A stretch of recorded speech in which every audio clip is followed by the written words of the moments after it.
북한의 도발과 위협 수위가 고조되고 있는 가운데 유정복 인천시장이 서해 최북단 연평도를 찾았습니다. 주민들의 불안감을 해소하고 안보 상황을 점검하기 위해서인데요. 자세한 내용 취재기자 연결해 들어보겠습니다. 보도국 송효창 기자 연결됐습니다. 네, 송 기자, 우선 유정복 시장이 연평도를 찾아 어떤 부분을 중점 점검했는지 설명 부탁드립니다. 네, 우선 연평도의 사정부터 알아야 할 것 같은데요. 연평도는 서해 5도 중 서해 북방 한계선인 NLL과 가장 가까운 섬입니다.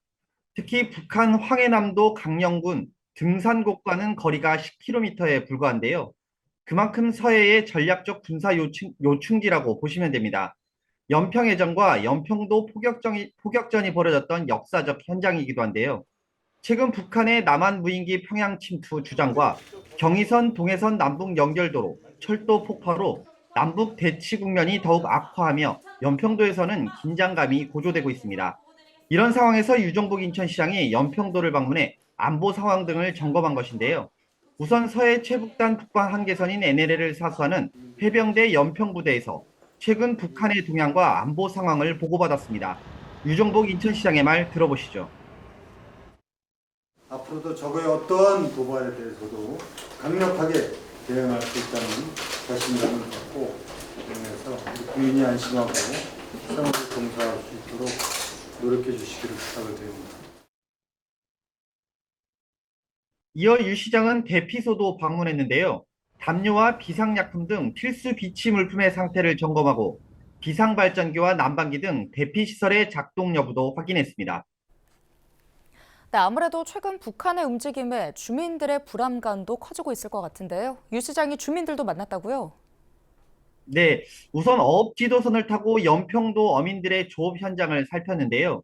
이 자리에서 어민들의 불편 사항도 청취했다고 합니다. 이어 주민과의 오찬 간담회도 마련이 됐는데요. 현재 주민들은 남북관계 경색으로 인한 안전 문제로 불안하다고 토로하고 있습니다. 앞서 언급한 것처럼 연평도는 NLL과 가장 가깝고 북한과도 가깝습니다. 또한 주민 2천여 명 중 대부분이 어업에 종사하고 있는데요. 과거 북한의 포격을 당했던 연평 주민들은 최근 연이어 들려오는 북한의 도발과 위협 소식에 또다시 비슷한 상황이 발생할 것 같아 불안에 떨고 있다고 말하고 있습니다. 아직도 포사격 소리가 들리면 하던 것을 멈추고 마을 방송에 집중하고 있다고 전하기도 했는데요. 이에 유정복 인천시장은 주민들이 안심하고 생활할 수 있도록 노력하겠다고 강조했습니다. 유정복 인천시장의 말 들어보시죠. 현재까지 특별 이상 징후는 없습니다만 어떠한 경우에도 우리는 지역을 사수하고 또 주민을 안심시키고 또 만약에 어떤 도발이 있을 때는 강력한 대응 조치를 통해서 우리 자유 대한민국을 지켜나가도록 하는데 뭐 시는 물론이지만은 군과 지역 주민과 모든 방위 역량을 총 집결할 생각입니다. 북한의 포격 도발 이후 연평도 곳곳에는 기존의 넓고 좁은 방공호를 대신해 현대식 시설을 갖춘 주민 대피 시설들이 구축됐는데요.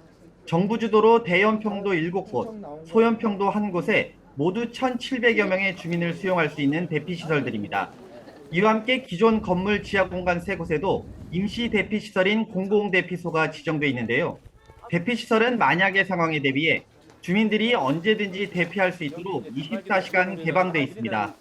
하지만 이 같은 시설이 있어도 불안하기는 마찬가지인데요. 이에 유 시장은 시민의 생명과 재산을 보호하는 데 최선을 다하겠다는 뜻을 밝혔습니다. 네, 여기까지 듣겠습니다. 보도국 송효창 기자였습니다.